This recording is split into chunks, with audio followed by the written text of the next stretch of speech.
Spring has sprung, and the rolling hills and lush grasslands of Carrizo Plain are coming back to life. In this video, let me help you plan your visit so you can experience this stunning sea of wildflowers for yourself.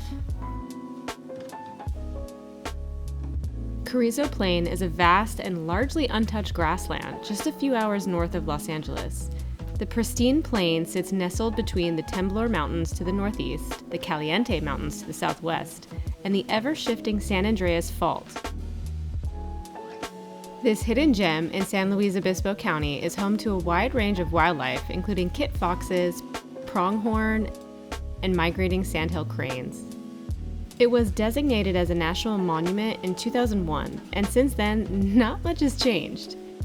It remains a rugged, unspoiled landscape with no facilities or cell phone service. Carrizo Plain offers a true, off-the-grid experience where you can unplug and enjoy nature without any distractions. Spring in California is always full of life. The typical brown landscape turns a vibrant green hue and explodes in multicolor wildflower blooms. Carrizo Plain is home to many species of spring-blooming plants. April is the best month to spot blindingly bright yellow goldenbrush shrubs, radiant violet bush lupins, and even patches of orange California poppies, our state flower. Now, not every year is a super bloom. These sublime spectacles occur when the wildflowers are so dense they carpet the entirety of the plain's floor. This is typically after unusually wet winters that drench the otherwise arid landscape. If you're coming from Los Angeles, take the 5 north through the Grapevine to the 33. Farmlands and orchards stretch out as far as the eye can see as you pass through towns like Maricopa and Taft. Then head down Highway 58, deep into rolling hill country. Here, lonely oil pumps sit amongst a sea of flowers. The highway winds up and over the Temblor Range, offering breathtaking views of the valley below, the hills dotted with bright blooms. As you head down into the monument, there's a worthwhile stop off to your right. An old ranch with some abandoned farm equipment and a picturesque windmill offers a glimpse into this area's agricultural history. Also, take a moment to stop when you hit 7 Mile Road to soak up the scenery from the canyon you just emerged from.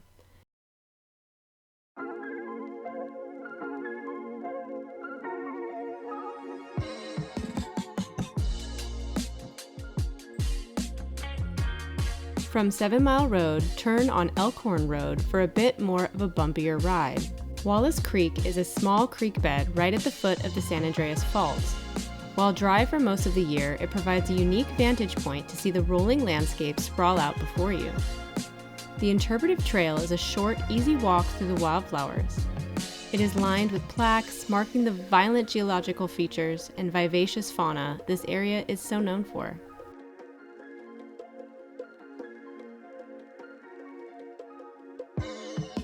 Speaking of geological violence, the San Andreas Fault is the ever-evolving boundary between the North American and Pacific tectonic plates. The Carrizo Plain features some of the most dramatic surface expressions of the entire fault trace.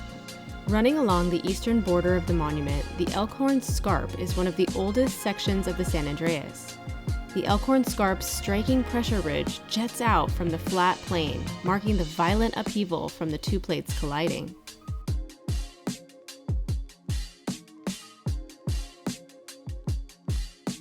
This massive alkaline lake covers over 3,000 acres. Runoff from the mountains surrounding the plain empty into this low point.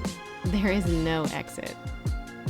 As the water evaporates in the hot summer months, white deposits of salt and sulfates are left behind. The Soda Lake Trail follows along the water's edge. Meandering down the boardwalk, watch for some of the many species of migrating birds. Along with numerous sandhill cranes, I saw several American avocets foraging in the muddy banks of the lake. If you want a better vantage point, head across Soda Lake Road to the overlook. From this hill, you can get a better bird's-eye view of the impressive landscape. For those willing to test the rough terrain, Simler Road offers different views from the eastern edge of the lakeshore. Stretching out across the isthmus that cuts through Soda Lake, the road meets Elkhorn Road just north of Wallace Creek. There are several parking areas with small trails leading out to the east bank of the lake. There's a few other really cool spots in this area that I wasn't able to get to the last time I was there, so make sure to check out my blog for some honorable mentions like Painted Rock and Traver Ranch.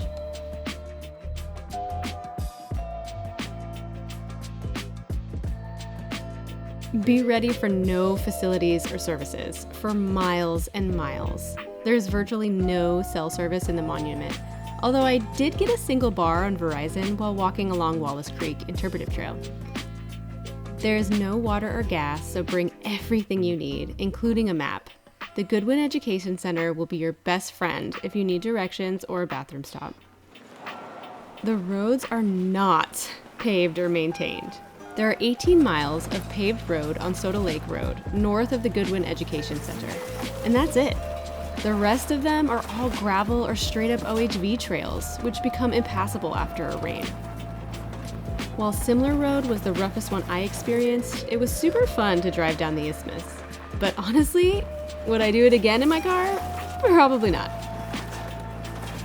The monument has several options for camping, all of which are free on a first-come, first-served basis. Selby Campground is the furthest north of the two. You have to traverse 13 miles of unpaved roads to get there. Although rough, the road is incredibly scenic. There are unique sandstone features and an abandoned barn from the 1940s along the way.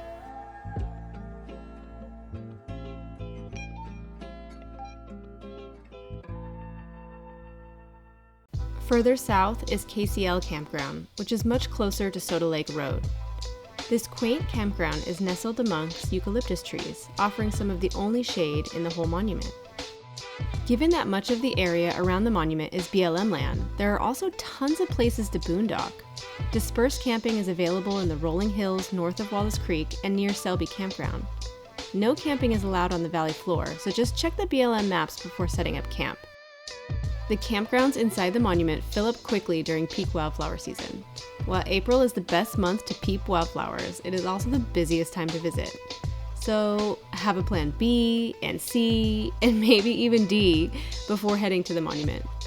Knowing this before heading into a cell service black hole, I had researched a few other campsites just outside of the monument.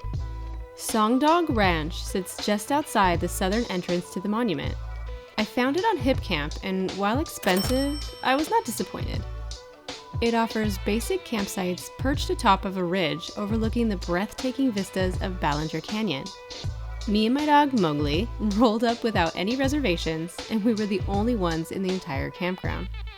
I picked a spot with amazing views of the sunset as it sunk across the valley. The pitch black skies made for premier stargazing. Well, that was my visit to Carrizo Plain. I really recommend heading out to such a unique landscape, especially during this time of year. Thanks so much for watching, and see you next time. Bye!